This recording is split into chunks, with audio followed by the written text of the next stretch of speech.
একদিন সকালে স্বামী ভূতেশানন্দজি মহারাজের প্রণাম চলছে। প্রণামে এলেন স্বামী বরানন্দজি, গোবিন্দ মহারাজ। গোবিন্দ মহারাজকে দেখেই পূজনীয় মহারাজ আমাদের উদ্দেশ্য করে বলছেন, জানো তোমরা গোবিন্দ যেদিন প্রথম বেলুড় মঠে এলো সেদিনের ঘটনা? আমরা জানি না বলাতে মহারাজ বললেন, সকালে টিফিনের পর বড় মন্দিরের সামনে দাঁড়িয়ে রয়েছি।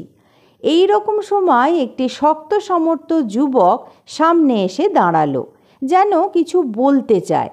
আমি বললাম, কিছু বলবে?